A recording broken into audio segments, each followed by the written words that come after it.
This is Trend Following Radio, where great thinking comes alive. Nobel Prize winners, legendary traders, best-selling authors, and the pros that know what drive us irrational human beings. I am your host, Michael Coveel. Not filtered, raw, honest. That's my passion.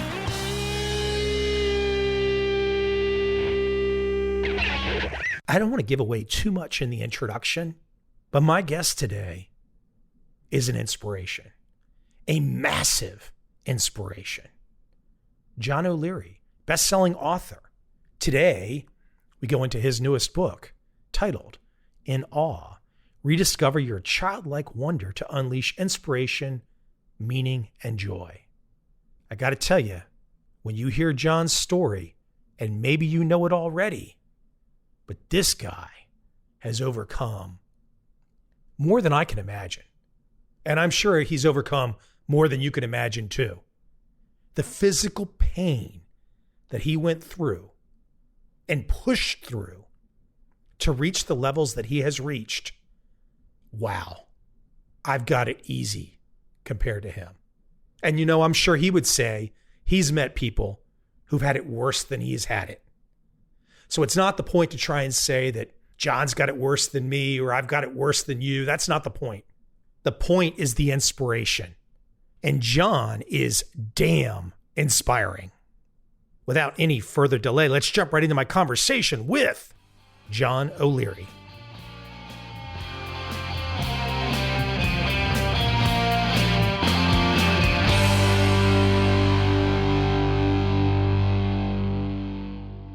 When you finish a podcast, what do you hope your audience gets? An insight, a feeling, some honesty, some authenticity, some truth. Usually that does it. And I was actually thinking about this today because I work with a lot of PR firms and publishers. And I think you probably already know this, but I think I want to tell some folks sometimes, like, look, people just want to like you. If they like you and they understand you and they get what you're all about, they're going to buy your book. You don't even have to tell them about your book. If they like you and they get you, they're going to buy it. I've found I'm a speaker and a podcast host myself and an author, but when you are just genuinely there to serve, not only is the conversation way better, but the outcome, both for them and for you, is so much better. So I have no agenda other than to be led by you, and I'll go as deep into any topic that you want to travel down. There are no questions out of bounds. I don't know how much of my story you really know, but you're welcome to ask anything at all that is on your mind. Well, since we're already rolling and we'll jump right in, I want to know, because I really like the direction that you go in. It instantly connects with someone like me. I don't necessarily know what I am exactly, but it connects with me and I get it. The whole idea of feeling like a child and having the lens onto the world as a child does and not having all the encumbrances that we all develop as an adult. Man, this is tonic and salve to me. I mean, I want to hear this every day of my life. I usually can generate it myself, but it's nice to be reminded by somebody who, like yourself, who goes down the path. So my question for you is, why you? How did you come to this realization? Why did you come to this realization? And how early in your life did it start? You kind of knew the child direction was the path. I'm, in some regards, extraordinarily challenged and blessed by an experience I went through as a kid. At age 9, I was burned on 100% of my body, and 87% of those burns were third degree. It is just medically an absolute death sentence. And yet this little kid who goes through this tragedy endures 5 months in hospital and years of surgery and therapy, and then he eventually comes out on the other side. And I never talked about it, Mike. I just kind of moved on with my life. It was behind me and something I did not want to be identified by or with. Went on through grade school and high school and college and never looked back, just never looked back. Started a career where I was in charge of a construction company of all things. I don't have fingers in my hands, but I was swinging hammers and hanging drywall and sheeting roofs, and that was my job. Then at age 28, my mom and dad wrote a little, like almost pamphlet about our story, and a Girl Scout read it. She asked me, my name apparently to her was Mr. O'Leary. So at age 28, she calls me and says, Mr. O'Leary, would you speak to my group? For the first time in my entire life, I started to embrace this story. I went to this little third grade girls meeting. There were 3 of them in this room. I never once looked up at the little monsters, Mike, but I delivered my very first ever professional speech for these 3 Girl Scouts. And that was the beginning point of this journey forward, to share stories of hope and honesty in life with others. And it just kept growing from there. But as it grew up, I had the pleasure of speaking a couple thousand times in the past 15 years, all over the United States, all over the world. I would look out at adult audiences and see that they had their arms frequently crossed. When I had them do an activity where maybe they would turn to the neighbor next to them, it was like pulling teeth. And when it was time for them to ask questions, only a couple of hands would go up. And then I would leave the big auditoriums and go into school buildings and do the exact same exercises. And the kids would raise their hands wildly. They would smile more frequently. They would have a twinkle in their eyes. When it was time to share with their neighbor, they were beating me to the questions. They were turning before I was even done telling them what to share. When I would ask them, how many are going to go to the moon? All the hands would go up. How many of you are artists? All the hands would go up. And then I would return to my own family, drive them to school, and watch as they would skip out of my car into the school building. So it's obvious to me that these children had something that we adults have lost. And so I did a lot of research on what it is that they have, why we begin to lose it, and how can we return to it. The long answer to your story is why me? It's because my eyes were open to the fact that there is a mighty gap between the way a child shows up in life and the way we adults show up. Before we go down that path, because I have an interesting connection to your work, I kind of expected to see her name in the index, and I did. That might already be a hint about who I'm going to talk about. She appeared on this podcast. But before I go down that direction, I want to talk about something you just said. So you said, okay, I think you said 87% third degree burns. You said you don't have fingers. I immediately looked at my hands, and I immediately said to myself, okay, that's not something I've ever had to deal with, experience. I don't know anybody else that's ever shared a story with me like that. But I can think of a lot of people in my life, people, family or friends, and I hear excuses. I hear reasons they can't do something. They've got all their fingers. They never had 87% burns. Now, was there a point in time in your life where you had excuses, or were you always the guy that was optimistic around what happened to you? It's a beautiful question. And we could spend the next 57 minutes giving you all the times in my life when I've had excuses leading into this morning. Give me a couple, the big ones. Correct. And I'll give you a couple in particular from childhood, because I think that's the formative piece in life where your life begins to take on the arc that it's going to take, and it's informed by the people around you, whether that's teachers or siblings or parents or guardians. And I was incredibly fortunate, Mike, to have, I think, the finest parents in the world as my mom and dad. And that's not a humble brag. It's just true. Maybe the best story I could share with you about my excuse and then how my mother showed up into the excuse takes place 3 days after I'm home from the hospital. I spent 5 months in hospital. I come home as a 9-year-old. We have a big old party that day. 3 days later, my siblings go off to school. I'm at home. The doorbell rings and my mother goes to the door. She brings somebody into our house, and right away in the hallway, I hear this woman's voice. I know who it is. And I'm like, what is she doing here? Because this woman, she was our piano teacher.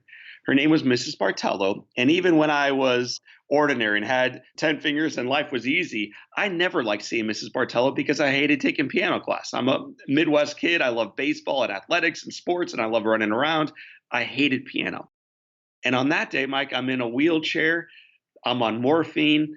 I have no fingers, and there's no way in the world ever I'm going to play the piano or, for the most part, do anything else. I know that. My mom comes into the kitchen. I look up and I say, Mama, why is she here? And this incredible lady, that's my mom, she walks over to me. She doesn't say a word. She bends down. She unhooks the brakes of my wheelchair, and she rolls me away from the kitchen table. We could unpack that. There's a lot there, man. She just rolls me away without saying a word, takes me down a hallway. She rolls me into the living room. My great-grandmother's piano's in the corner, pushes me to it, locks the brakes, and she walks out. And then in steps Mrs. Bartello. She puts her arm around me and she says to me, John, we're going to do this together. And I remember my left arm was in an airplane splint, meaning it's like out at 90 degrees. I can't move it at all. My right hand was wrapped in a boxer's glove, and I'm taking piano class. I remember the entire time as we're going through this lesson, just having one clear thought. And for me at age 9, it was, I hate my mom. I hate my mom.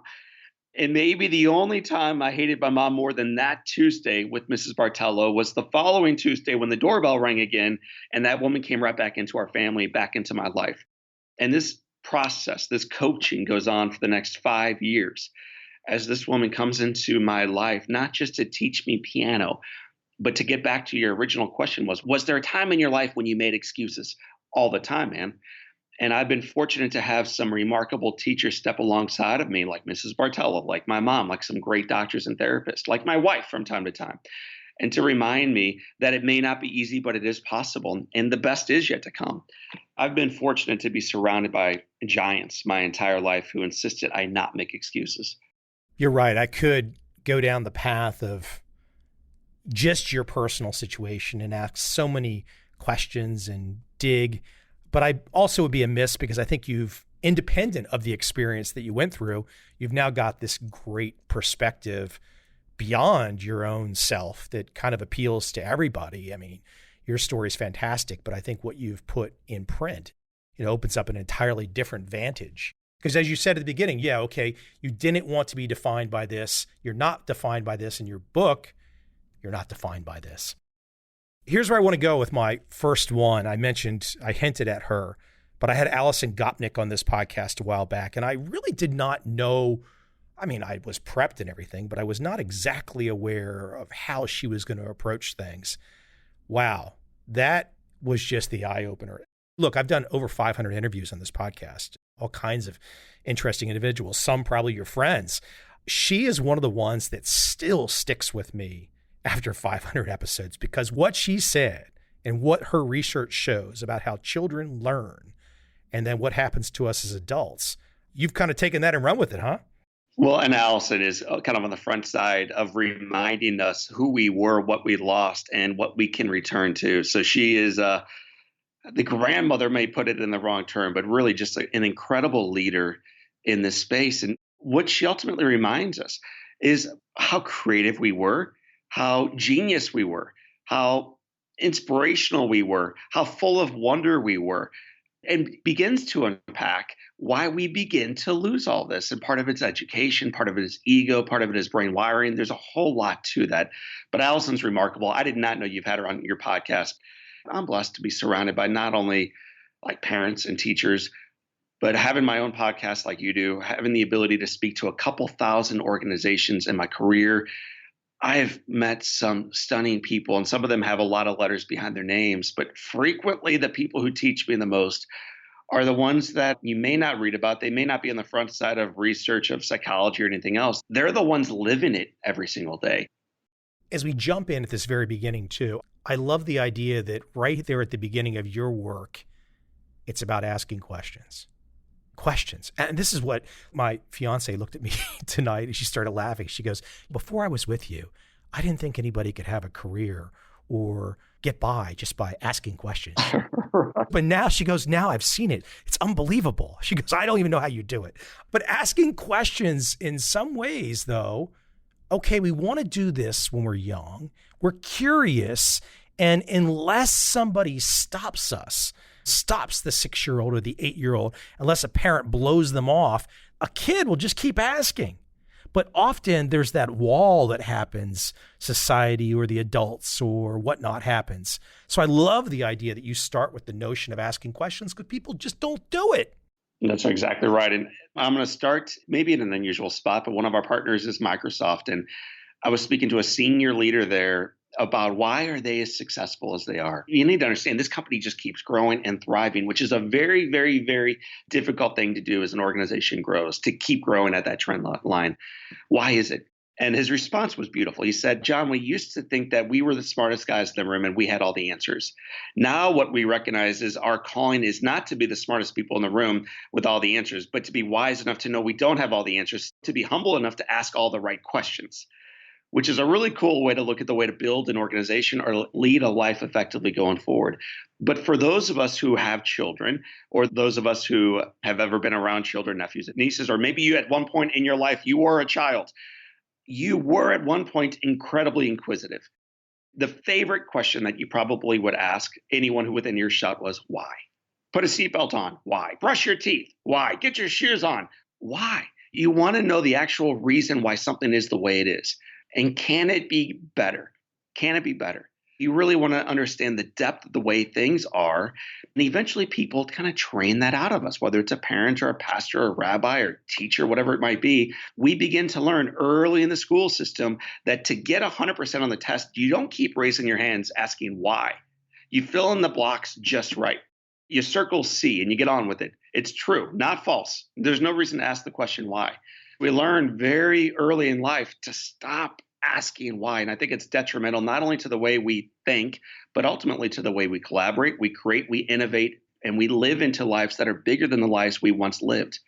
To ensure that our arc is growing going forward, we got to remain full of wonder, full of this inquisitive nature that we as children naturally possessed. How would you advise people? Because I would look at myself and I can think back to high school and being booted out of classes for asking why questions. We've got two forms of going through school in my mind, those folks asking why and those folks saying, Mike, why are you asking why? Just memorize the stuff like me and don't ask any questions. So how do you help? How do you start to look? There's a lot of detail in your work on this issue of why. How do we get people back to understanding why it's okay to do this and to not be thinking about what your neighbor thinks or your friend or your family? Just ask the why in a genuine way and it'll be okay. And I think we believe those who are most sophisticated among us have all the answers. A lot of ways to answer the question you're asking. But one of the things we think is to have a hot take on an issue, to have a tweetable take on whatever is in front of us, to have an answer to every question, every thought that comes our way. It proves our wisdom. And yet the greatest leaders, the greatest inspirations, the greatest guides in our lives, whether that's spiritually, financially, in corporate development, they're not the ones typically that have the answers. They eventually will land in a place and they will move forward and they will have a strategy and they will choose a next step. But they almost always begin the journey forward with an awful lot of awesome questions. And they're not complicated. They're questions like, why? And then you want to go deep? Who says? If they want to go even deeper, what if? What if is a provocative question? What if we did this instead of that? You just got sent to detention. Oh, man, for sure. In the old days, our job ultimately was to get through 8 or maybe 12. Gosh, if you were really crazy, 16 years of education, get a job, stand in line, and do the next best thing to climb the arcs of society, and at age 64 and a half, retire. Those days, whether you like it or not, are no longer the days that we currently reside in. People are changing not just jobs, they're changing careers 5.5 times during the course of their life. That's crazy. So what you were trained for is no longer what you're doing by the age of 25. And what you were doing at 25 is not at all what you will be doing at 31 or 37 or 45 or beyond. We're living longer, as you know. We're dealing with problems today that did not even exist 15 years ago. So all this stuff, it's unbelievable how fast life is happening. You can't have all the answers. And the only way to move toward getting the answers is to ask the right questions. This should not be something we learn once we graduate. It should be something that we have not only from childhood when we're in our diapers, looking up at the sky saying, why are there clouds? Why is it blue? But it should be stuff that is encouraged all the way through our educational system. Look, it's the big word that you use, which is wonder. And I think if people can have that wonder and allow themselves to be childlike, I'm thinking of the movie Willy Wonka and the Chocolate Factory. You know, everyone thinks it's kind of a silly story, but in many ways, it's about wonder and it's about being a child. And if you can have that wonder, if you can be wide open, magic happens. Because look, honestly, I never would have written the books that I've done. I never would have done this podcast. I never would have made a documentary film. I never would have done anything if I didn't have like this exposure to, oh, if I ask a couple why questions, I might find out something really interesting. My wonder might get enthused, and then all of a sudden, magic happens. And when magic happens, then you're off to the races. Well, that's right. And so when you were talking about the movies that have inspired you, Wizard of Oz, why almost 100 years later are we still watching The Wizard of Oz and still deeply moved by the lessons within it? We, whether we like to admit it or not, are still the DNA of the child that once was in our life remains part of our lives. It's like the trees, man. When they cut down a tree for whatever reason, you can look at the rings and you can see when that tree was a baby. You can look back at the rings and see when there were droughts, when there were periods of great rain, when there was too much rain, too little rain, too hot, too cold. It's still part of the DNA of a tree. That is also true in our own lives. The experiences from yesterday remain part of our experiences in our life today and going forward. I really love this term. You use it, expectancy. It's something I actually write about in my investment books too. It's a really, really important concept. I really like, though, the way that you take it, which is this kind of adventure awaits. Just if one can, and look, do you know where I am today by chance? No, tell me. I'm in Saigon, Vietnam. Wow. Okay. I'm here because a bunch of years ago, I was living in San Diego and I got hired on a speaking tour. I went to Asia. I loved Asia. I didn't leave. So when I was reading your stuff, I was like, adventure awaits. Willy Wonka, Wizard of Oz, right? We're all in the same headspace. Adventure awaits. Damn it. I mean, of course it awaits, but people have got to believe that. I love that about your work. You're reminding us. If you look at the majority of the best-selling books of all time, it's all about adventure, whether it's the Harry Potter series or C.S. Lewis books, whatever else that you may be reading. It's about this great adventure in life.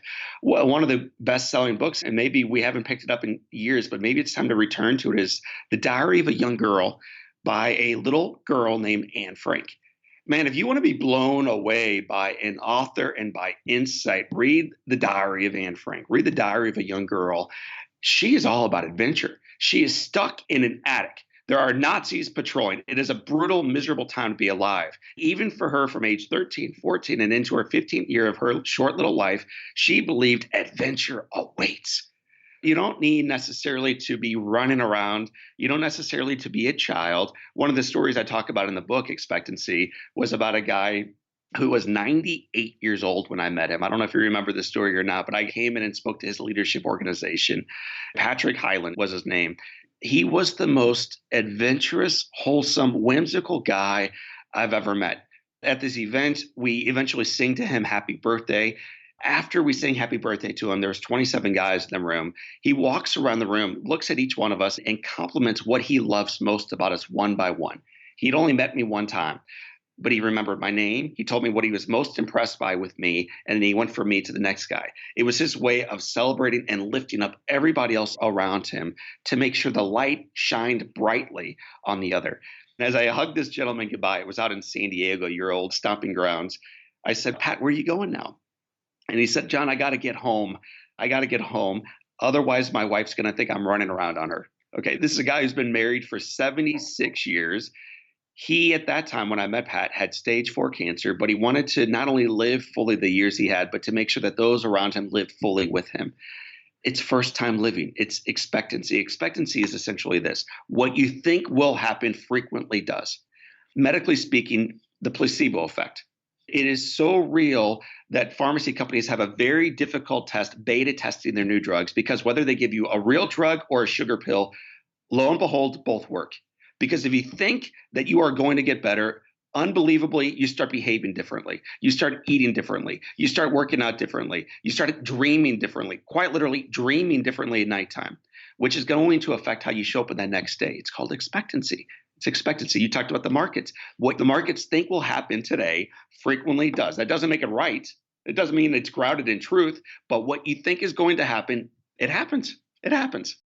I'm a former baseball catcher into college. I'm going to bring it back to baseball in a second underneath expectancy, but I want to take a side detour for a moment because you've mentioned the speaking gigs. I have nowhere come close to the numbers of gigs that you've pulled off, but I've spoken before 1,000 people before in China and whatnot, so we've had some interesting experiences.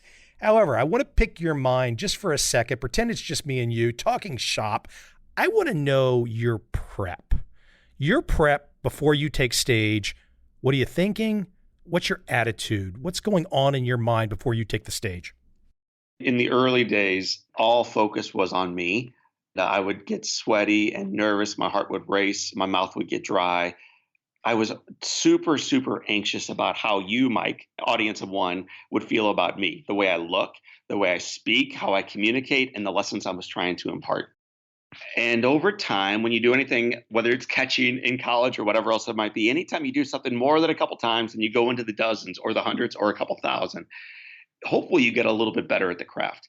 And then hopefully the attention shifts from what people are thinking about you to how you can best invest yourself in the game, whether it's baseball or in speaking or in writing or in podcasting or as an attorney or as a parent or whatever else it is that you're doing. How you can invest the best of your abilities in those around you.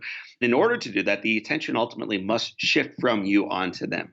So now when I prepare, we have first a couple pre-conference calls with the clients.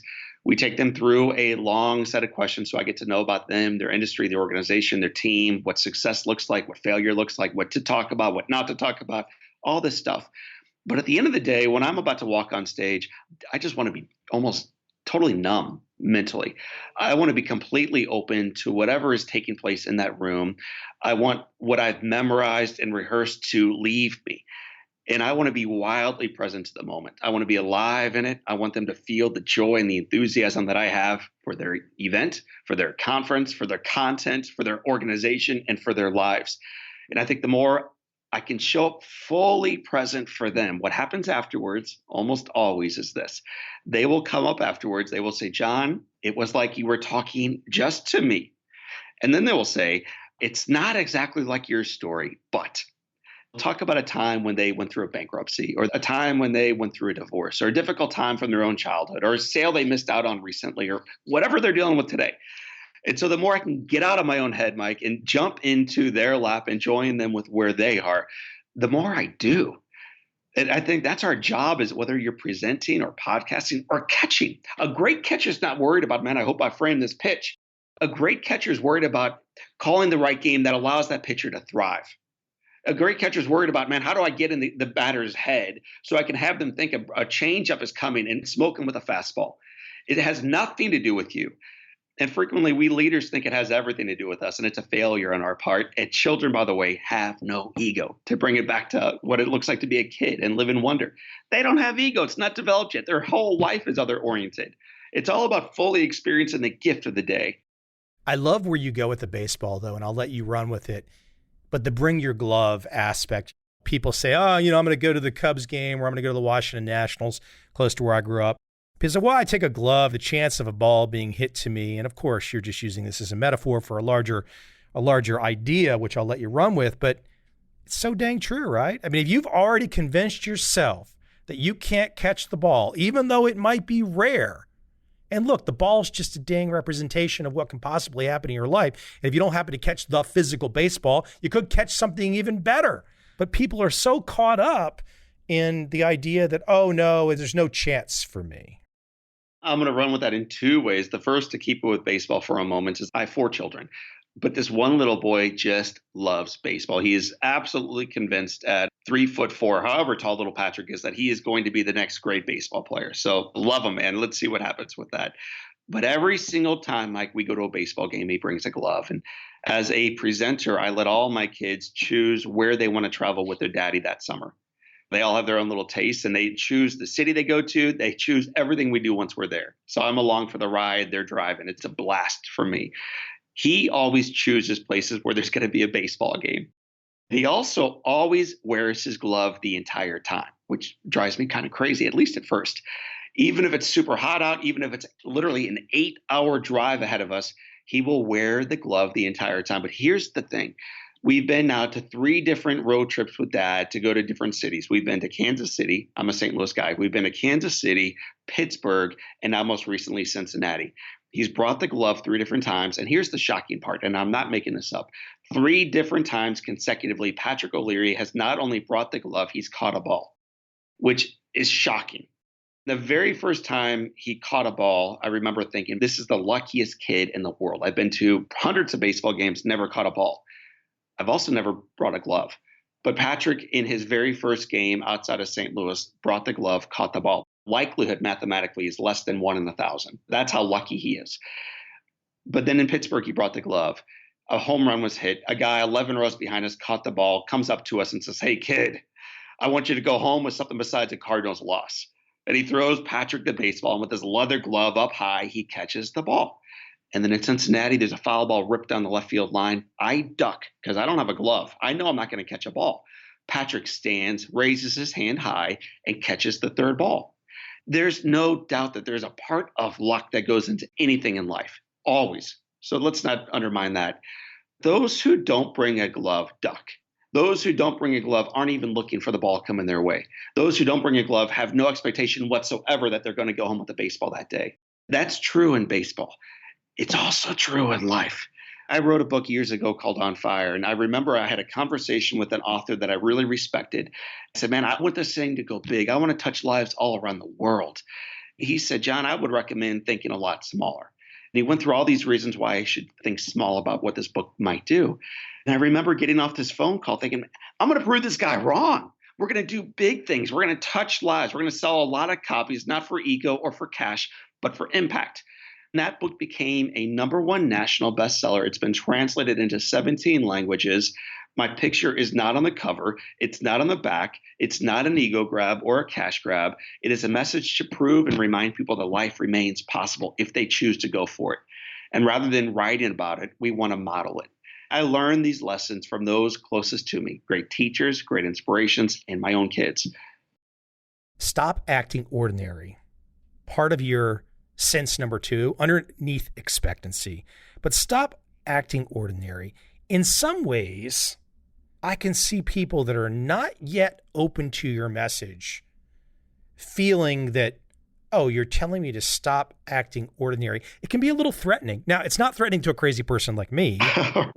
It's one of those reminders where it's like, oh, yes, okay, I just need to throw that on the refrigerator and stare at it and just always remember that. But I mean, a lot of folks really can feel threatened because, let's drum roll, please, they know they are ordinary. Let's get that out of the room and out of our consciousness because there's just absolutely no credibility to it whatsoever. We did a little bit of research on the likelihood of you being in the room. So I'll talk to Mike, but listeners, please know that I'm sharing the stats not only with him, but with all of us. The likelihood of your mother, her DNA, her goods, and we'll have a biology class, the birds and the bees talk for the next podcast, Mike, but the likelihood of your mother and your father coming together right on time with their DNA connecting for you, Mike, to be born is less than 1 in 400, not thousand, not million, not billion, trillion. The likelihood of you being alive is less than 1 in 400 trillion, which means you are either a cosmic joke and the greatest accident of all time, and it's a laughable fact that you are even here, which is one way to look at it, and many people do, or it's the most profound gift that you will ever open up in a million lifetimes. You're here, you're in the game, you get to watch the sun rise in the east and set in the west, and you have limitless opportunity to move into the day in any direction you choose. I would remind people today on the front side or the back side of their day, whenever they're listening to your podcast, that you're a gift. Mathematically, you're a miracle. You're a profound gift, man. Once you accept that you're a gift, you can lead an ordinary existence. You can avoid all the things that we're talking about so far. But if you accept what you just said, you're a gift, you're one in a gazillion, then there's just no reason except not to be on fire every damn day, to be anything but ordinary.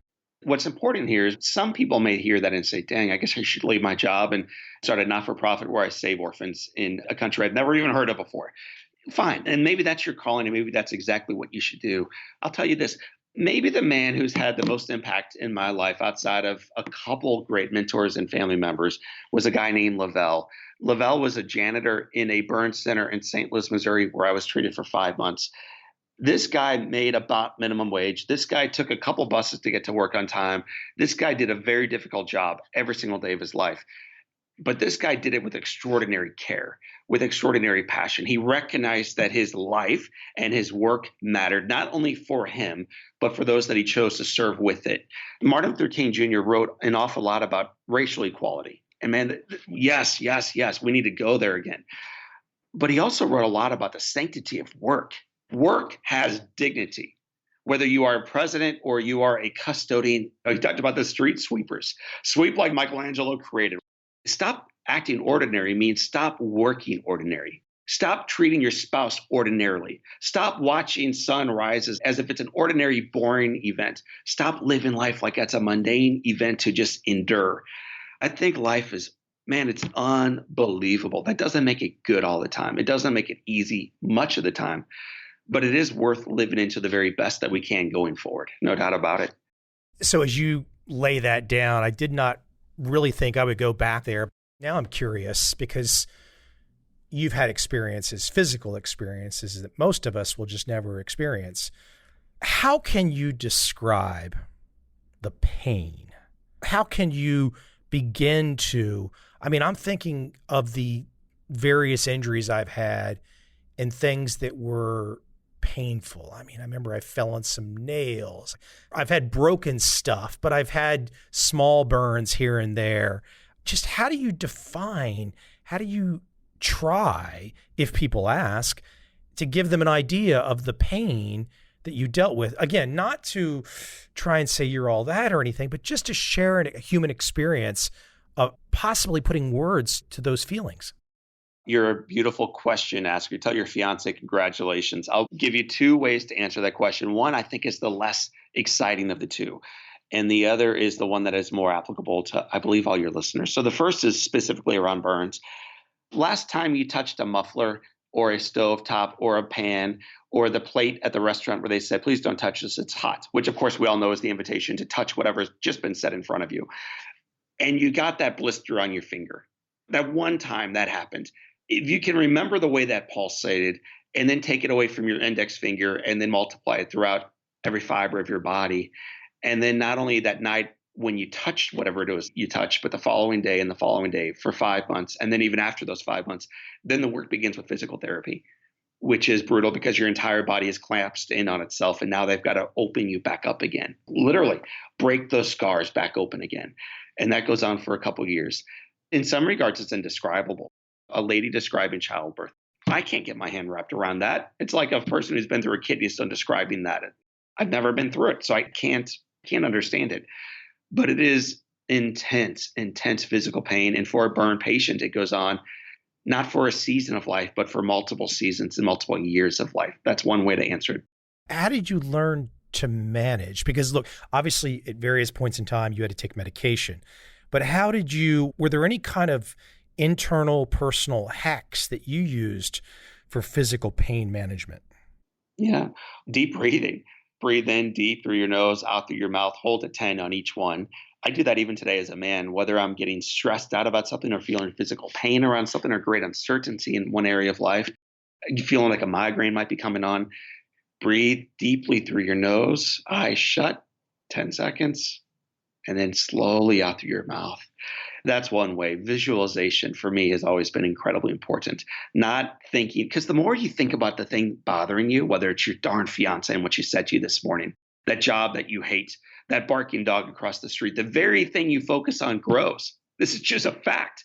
The very thing you choose to focus on. If you want to focus on pain, what you feel then more of, oh, damn, that pain. You feel more of the very thing that you hate.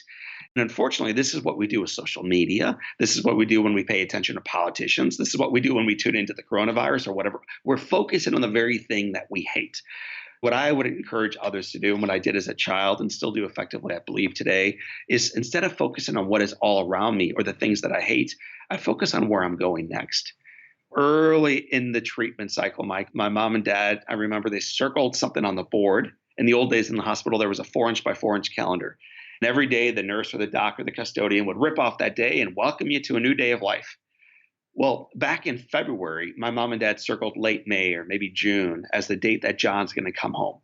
And every single night before my mom and dad left the room, they would rip off that day and we would count down 115 days till John goes home. And it was almost like, come on, this is awesome. We're moving toward this. Forget the pain, forget the unknown, forget the uncertainty and the angst. We know where we're going.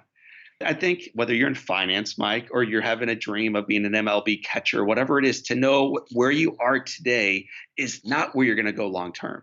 Back in the day, we were very clear where we were going, which allowed us to hurdle through not only the great unknown and the adversity of each day, but the tremendous pain that came alongside of each day. Knowing where you're going is really important to enduring the day. I want to talk about engagement. I want to talk about being fully engaged. I'll share a brief nugget for me. I'm in the middle of a writing project. I find, and this has been going on for about 1.5 years, I find that I can sit down and I'm so fully engaged. The flow state just happens so fast. I mean, just right into the flow state. In fact, a friend of mine texted me the other day. She said, well, why did you not respond? I said, well, I just didn't even pick up the phone. And she couldn't, I was watching from a distance away. She was in another country. I was watching her mind twirl, not comprehending that I could lose touch with reality, at least the normal reality out there, and be so zoned in on something that I would lose track of the world. But right there, and I'm going to let you roll with this, that's one of the big tricks to the children thing, isn't it? It's like back when you were a kid playing with Legos or something. You just get immersed in it. You're stuck in it. You can't get out of it. And then the magic starts to happen even more. Flow is so awesome. And we use cool words like that. We think we've discovered something new. Like when that word first started showing up, maybe 15, 20 years ago, it was radical. And that's right, man. I want to be in flow all the time at work and then flow at home. But the thing is, once you return home, for those of us who have kids, they're already in flow. And the way they do it, you used a great word a moment ago. It's called immersion. When kids are in school, they are fully immersed in schoolwork. And then ding-a-ling-a-ling, the bell rings and they go outside. And now they're fully immersed in something called play. It's recess, man. They run around like crazy chasing a ball, chasing one another for 20 minutes. And then the bell rings again. They run inside. They go into the next class, science. The bell rings. They go off to lunch. They're fully immersed in whatever it is they're doing. And then you and I graduate from grade school. We get through middle school and high school and college, and we learn something called multitasking. And we think that is making us more effective. It is actually stealing us from being fully efficient and effective in whatever the task that we are focused on. Multitasking is killing not only our creativity, but our effectivity, our ability to be truly effective in the task at hand. We do this not only while we're at work, Mike, but we do it frequently when we get home. We are having a conversation with a partner or a spouse, and while they're talking to us about their day, you and I are looking down at our phones, emailing back a client or a colleague, or writing a newsletter, or responding to someone on Facebook, or whatever the thing is, and we're not fully anywhere. If you want to get in flow, and this is the great goal, I think, of what we're doing organizationally and professionally, but ought to be the goal of our journey spiritually and relationally, to be where you are. There is no greater teacher. You won't find them on the mountaintops in the Himalayas. You will find them in first grade classrooms, sitting Indian style, listening to story time. And then 20 minutes later, going off to nap time because it's time to rest. Kids recognize the value of being where they are when they're there. Immersion is a really cool way to be in flow. Focus on whatever it is that you want to be getting done next. It's all kind of simple in a way. 2,700 years ago, the wisest man in the world wrote, "There is nothing new under the sun." Life back then, leadership back then bored him. 2,700 years ago, there was nothing new under the sun. I would put forward to your listeners, there remains nothing new under the sun. Not pandemics. No, it's not new. It's been around before. Not market shifts. Been around before. Not unemployment or overemployment. Not challenges in relationships. Not wondering, well, gosh, why am I here? All these questions, all these experiences in life have been had before. Rather than getting too caught up in our own lives, thinking, I'm the first one to experience this, history informs us we are not the first. But we also see evidence of success looking backward. One evidence, I know you're a finance guy, one evidence is since 1940, we've had 12 market corrections dropping of greater than 20%. The overall drop on average is 30%. And if you could not focus on the drop, but instead focus on just shutting your eyes and embracing the journey, what you'll realize looking back at history is that in the previous 11, there has been a 26% return since the trough in just 6 months. So if you could shut your eyes rather than paying attention to what the media says and that the end is coming, pay attention, more attend, and just wake up 6 months later, you would see a net drop of a total of 4%. So what kids remind us as they run through the sprinklers in the midst of chaos, they're enjoying this. They're looking up at the stars. They're watching the sky change. They're looking at the sunrise and the sunset. They're dancing into the spring that is upon us. They are living in the moment rather than being focused on what might happen next negatively. I didn't go over this in the beginning, but book kind of tackles these 5 senses and the way you lay things out. People are going to have to go take a good read and get all the nitty-gritty details. But your last 2 senses that you cover, we can kind of bring them forward and combine them a little bit, but they're both very important. Belonging and freedom. Belonging, I would say to myself, it's like, where do I fit into the puzzle? Do I truly believe that I am a piece in that puzzle and that puzzle can't exist without me? And freedom, oh my gosh, freedom is a funny word. I mean, we all talk about it in America, but how many people are truly free? When you look at our nation, and I realize your podcast listeners come in from all over the world, but I think this is true not only in the United States, where I've done the majority of the research, but around the world, we have a negative savings rate, which means if you think you're free, you're not, because you are bound by debt. You frequently work not because you love the work or because you feel like, man, I'm providing something of great value to those that I serve, which is the way Lavelle felt about his work. I don't think he worked necessarily for the paycheck as much as believing that he was keeping patients alive by doing extraordinary work. He was free. He was free. Sense number 5, and you brought up 2, those are probably my 2 favorite senses. This idea of being fully free in life.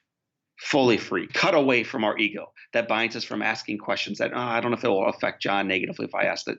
No, ego chains us to what we are worried about, but we're called forward to real freedom. I love the way you define this, though, too, on freedom. You say it's own your own choices, claim the power, dare boldly, and give your life it all. These words look great on paper. I'm not trying to say I'm all that either. I've got it all figured out. I've done a lot of weird stuff in my existence that lets me relate to those words probably a little bit differently than folks that maybe have been in a tunnel vision and really haven't opened the blinders up to what's possible. I'm not trying to toot my own horn or anything, but those words, the way that you write them, if people can, I don't know, maybe Corona will be a great time where people kind of say, gosh, we're all facing the existential right now. Who knows what's going to happen? So if we don't know what's going to happen, in a way, maybe one of these kinds of events says, gosh, why not just go back to the childhood view and say, why not reset it all? Instead of, which I'm sure some people are doing, a lot of people are sitting around saying, I can't wait till this all gets back to normal, to normal, to normal, to normal. Normal's gone. We're at the moment of right now.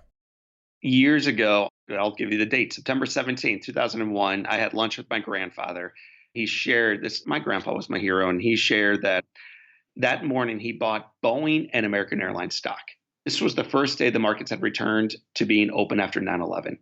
Every investor in the world, and I was 23 years old at the time, and I'm not a high-level investor by any stretch of the imagination, but I knew, and everybody knew what was going to happen to Boeing and American Airlines the day the market opened. It was going to be massacred. It was going to get messy. I looked at my grandpa and I said, what are you doing, Grandpa? Why would you buy those stocks? They're going to get pummeled today. Took a sip of his water, and he said to me, John, do you know why they called us the greatest generation? So a little humble brag on his part. Do you know why they called us the greatest generation? And I said, tell me. He said, well, it's not because we survived the Great Depression. I think everybody would have survived, or at least tried to survive difficult times. It's not because we went off to fight in World War II. It's not because we returned and we were the most productive society in the history of the world once we returned home. And then he paused and then he said, the reason we remain the greatest generation is because we never forgot the lessons that we were taught along the way. I'll never forget that conversation with my grandfather, who was buying stocks on the way down to invest in these companies, invest in this country that he loved. He never forgot the lessons taught to him along the way through life. When you talk about returning to normal, yeah, man, we can get right back to it. COVID-19, whether it's 6 months or 18 months, in all likelihood, this thing eventually will pass. Markets will return, employment will return, life will return. And if we want, we can forget about everything we went through. That's one way to go through it. And that's one way many of us are looking forward to going through it. But I encourage me and my kids and my wife, and now your listeners, to be a lot more like the greatest generation, to not forget the important, invaluable lessons that we are being taught right now. This gift of slowing down, this gift of coming back together around the things that actually matter, this gift of recognizing, as you have living where you live, that the world is utterly flat, that what happens in one part of the world affects us in all parts of the world. This is just a fact of life. We can't pretend and turn our backs to those around us. We are, in fact, our brothers and sisters' keepers. So this is an invitation for the rest of us now to become the next greatest generation, to learn the lessons during this painful time, and it is a very painful time, but to be made better because of it. Well, let's put a little hope on it too. I mean, you're giving hope right there, but even more hope, I would think the possibilities and the opportunities, if one can either awaken or reawaken, are endless going forward. They're endless. In periods of tragedy and difficulty is always when the greatest inventions are made. It's always when the greatest discoveries and rediscoveries are made. I had a conversation with a gentleman who was dying in a hospital room years ago, and he said to me, John, if you'd met me years earlier, you would have found a guy who was on top of the world. My business was thriving, my marriage was fine, my girls were healthy. John, I pursued that success so hard that eventually I lost the things that I actually cherished. My marriage fell apart. I turned to drinking and eventually into drugs. I lost the relationship with my daughters, and now I've lost my health.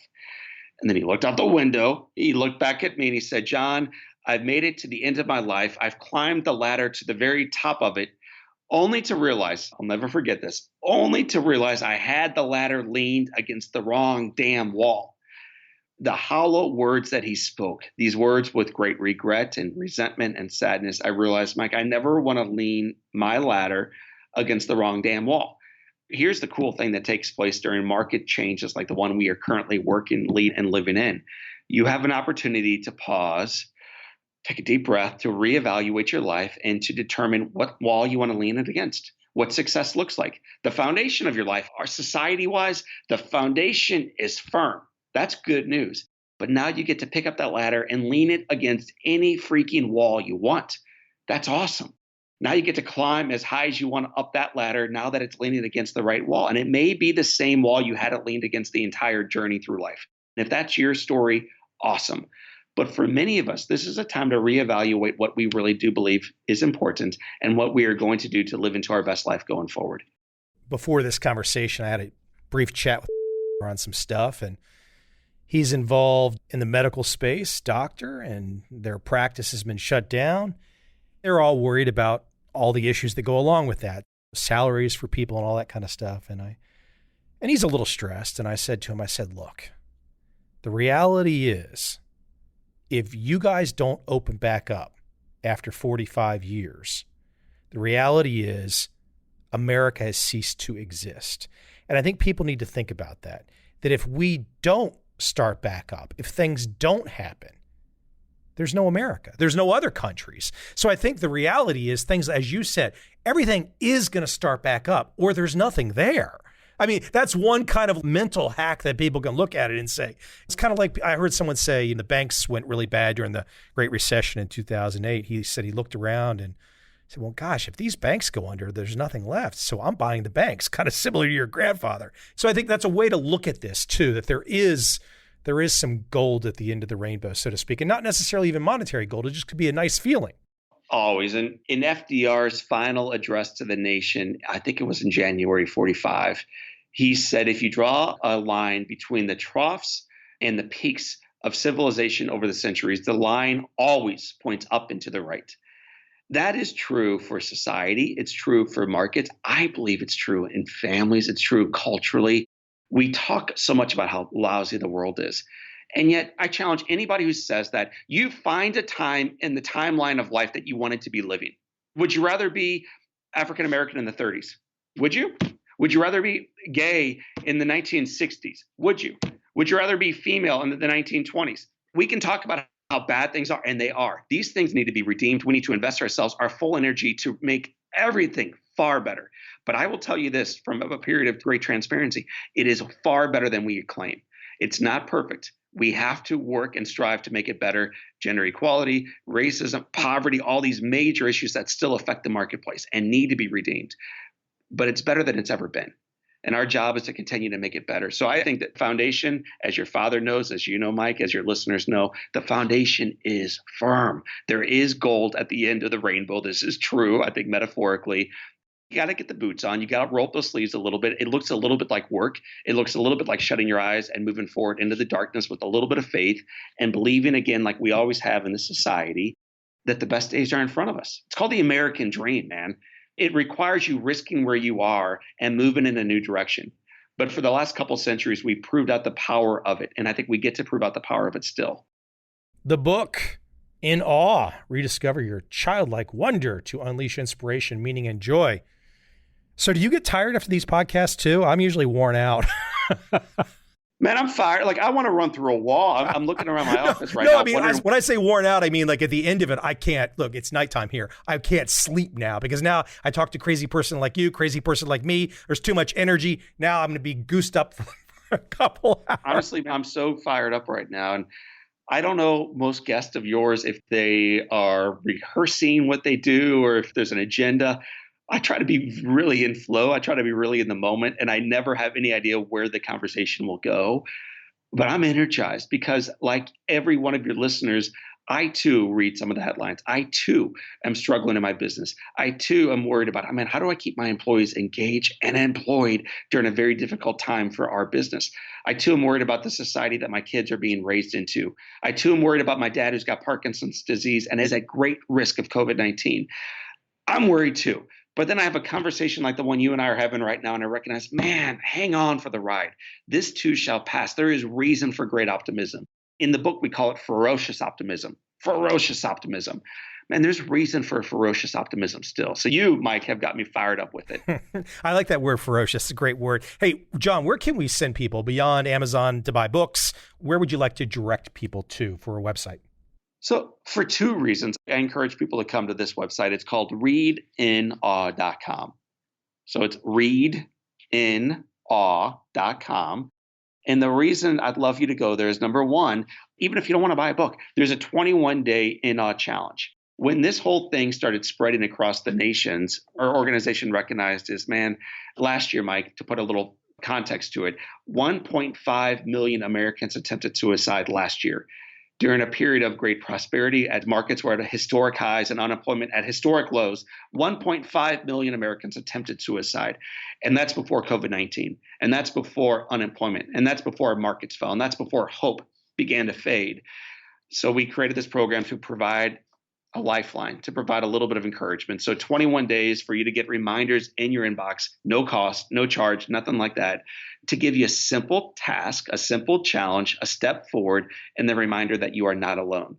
So go to readinawe.com, sign up for that challenge. Then also while you're there, if you'd like, there is an opportunity to get the book. When they printed the book originally, there was a picture of me on the front of it with my arms crossed looking back at the reader. So I wrote back to our dear friends in New York, and I'm like, hey, did you guys read the book, man?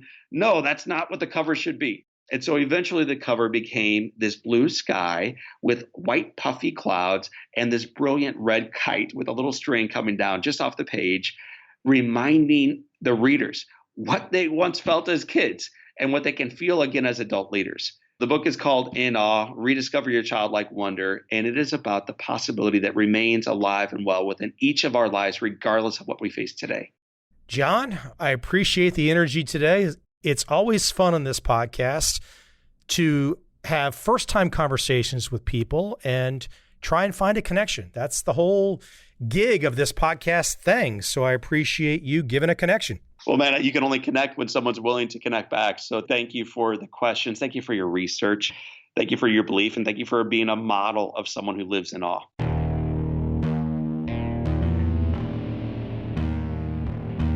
I see a time when those awake will understand how to make money in up, down, and surprise markets. Whether new trader or experienced, college student or financial advisor, protecting against a crash, or just trying to make a lot of money, trend following offers everyone an answer in uncertain times. To get started immediately, send me an email, michael@covel.com. I will send you the right trend following steps to take along with my free video. But if you want to buy and hold, trust the government and trust Wall Street, this is absolutely not for you.